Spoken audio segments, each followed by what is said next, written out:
ఓం సాయిరామ్. సాయి భక్తులందరికీ నమస్కారం అండి. అందరూ ఎలా ఉన్నారు ఫ్రెండ్స్? మన సాయినాథుని దయ వల్ల అందరూ బాగుండాలి మనస్ఫూర్తిగా కోరుకుంటూ ఈరోజు ఈ వీడియోనైతే స్టార్ట్ చేస్తున్నాను. ఇక ఈరోజు వీడియోలో బాబాగారు మనందరి కోసం ఎలాంటి సందేశాన్ని తీసుకొచ్చారంటే, తల్లి జాగ్రత్త, కపట నాటకం నీ ఇంట జరగబోతుంది. నువ్వు అలానే చూస్తూ ఉంటే నువ్వే మోసపోతావమ్మా. జాగ్రత్త పడు తల్లి, లేదంటే నువ్వే బాధపడాల్సి వస్తుంది అని బాబాగారితో చెప్తున్నారండి. అసలు బాబాగారు ఏం చెప్పాలనుకుంటున్నారు? ఈ సందేశంలో దాగి ఉన్న ఆంతర్యం ఏమిటి? మరి అసలు ఆ కపట నాటకం ఏంటి? ఎందుకు బాబాగారు ఇంతలా హెచ్చరిస్తున్నారు? ఇలాంటి విషయాలు ఎన్నో కూడా మనం స్వయంగా మన సాయి తండ్రి మాటల్లోనే తెలుసుకుందామా? చూడు బిడ్డ, నీ జీవితంలో ఒక నాటకం అనేది జరగబోతుందమ్మా. కపట నాటకమమ్మా. ఒక నటన అనేది జరుగుతూ ఉంది. అది నీకు తెలియక నువ్వు ఎంతో మోసపోతున్నావు, బాధపడుతున్నావు. బిడ్డా, నీ కళ్ళ ముందే కపట నాటకం జరుగుతుంది. కాస్త కళ్ళు తెరిచి చూడు. నీ వాళ్లే నువ్వు మోసం చేస్తున్నారు. ఇవి నీ మనసుకి కూడా తెలుస్తూనే ఉన్నాయి. అయినా సరే నువ్వు ఎందుకు పట్టించుకోకుండా అలానే ఉన్నావు చెప్పు? ఏముందులేని వదిలేస్తున్నావా? నీ మనసు నీకు చెబుతూనే ఉంది. ఆ పరిస్థితులకు నువ్వు అనుకూలంగా, వ్యతిరేకంగా కాకుండా అనుకూలంగా ప్రవర్తించి ఆ నాటకాన్ని ఇంకాస్త ఎంకరేజ్ చేసి నువ్వు ఎందుకు ఆ నాటకాన్ని ఇంకా ఇంకా మంచిగా అయ్యేలా చూస్తున్నావు చెప్పు? దీనివల్ల నీకు ఏంటి లాభం? నీకు కన్నీళ్లు, కష్టాలే కదా వస్తున్నాయి. బిడ్డా, నీ యొక్క ప్రవర్తన వల్లనే ఇలా జరుగుతుంది. అసలు ఈ నాటకం ఎందుకు జరుగుతుంది? ఎవరు చేస్తున్నారు? దేనికోసం ఇలా ప్రవర్తిస్తున్నారు? దీని వెనుక నీ పాత్ర ఏంటి? నువ్వు ఎందుకు వాళ్ళనే సమర్థిస్తున్నావు? ఇవన్నీ కూడా నీకు అర్థం కావడం లేదు కదా? అసలు నేనేం చేశాను బాబా? నేను ఎవరిని సపోర్ట్ చేశాను బాబా? నా జీవితాన్ని నేనే ఎందుకు నాశనం చేసుకుంటాను అని నువ్వు నన్ను అడుగుతున్నావు కదా? అయితే కాస్త మనసు పెట్టి శ్రద్ధగా వినమ్మా, అన్నీ చెబుతాను.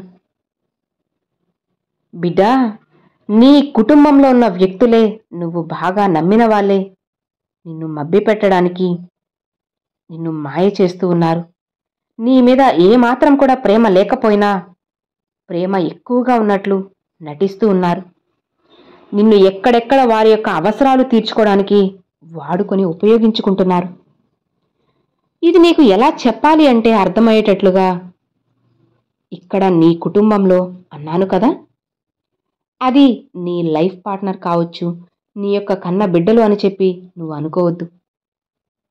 బిడ్డ, నీ లైఫ్ పార్ట్నరు అలానే నీ కన్న బిడ్డలు ఒకరి కోసం ఒకరు నటించాల్సిన అవసరం లేదు.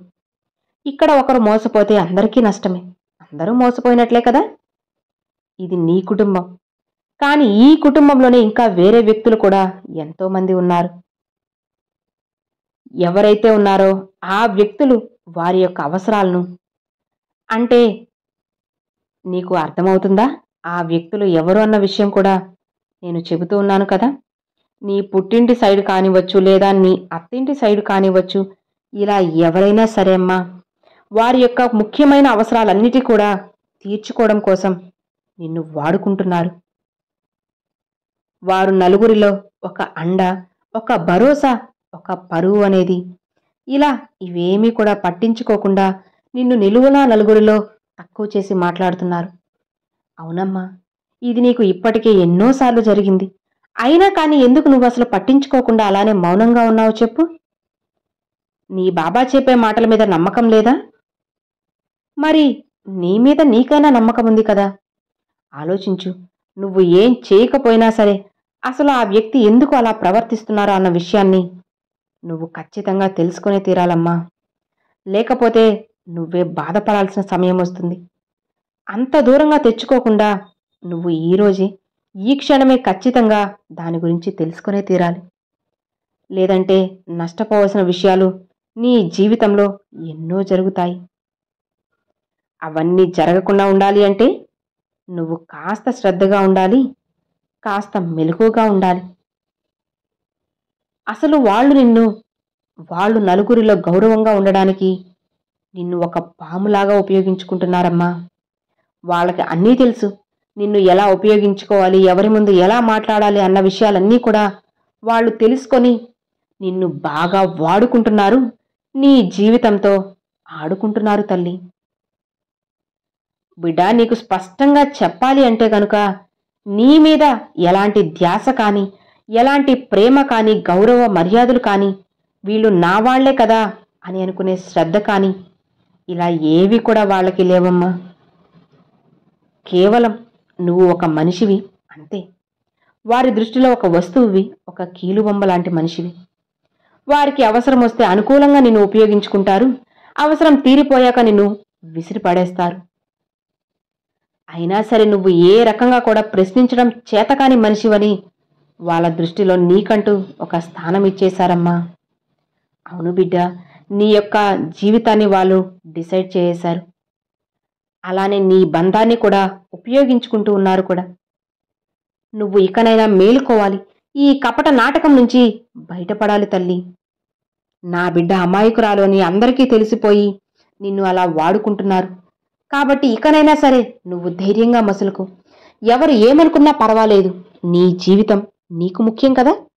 నీకు అందమైన స్వచ్ఛమైన జీవితం కావాలి అంటే నువ్వు కొన్నిసార్లు ఖచ్చితంగా ధైర్యంగా ఎదిరించి నిలబడాలి, పోరాడాలి. అలా పోరాడలేని క్షణంలో ఎవరో ఒకరు వచ్చి నిన్ను గద్దలా తన్నుకుపోతారు అని తెలుసుకో. అలాంటి దుస్థితి నీకు రాకుండా ఉండాలి అంటే నీ బాబా చెప్పినట్లుగా ఇకనైనా మేలుకో అమ్మా. నీ సమస్య నుంచి బయటపడు తల్లి. బిడ్డ, అసలు నేను ఏం చెప్తున్నానో అర్థమవుతుంది కదా. కాస్త మనసు పెట్టావు కదా. ఇప్పుడు మరి అది ఎవరో కూడా నీకు తెలుస్తుంది కదా. ఇక నీ మనసులో ఏమనిపిస్తుందంటే, బాబా, నేను ఎవరికైనా సరే అవసరాలు వస్తూ ఉంటాయి, పోతూ ఉంటాయి.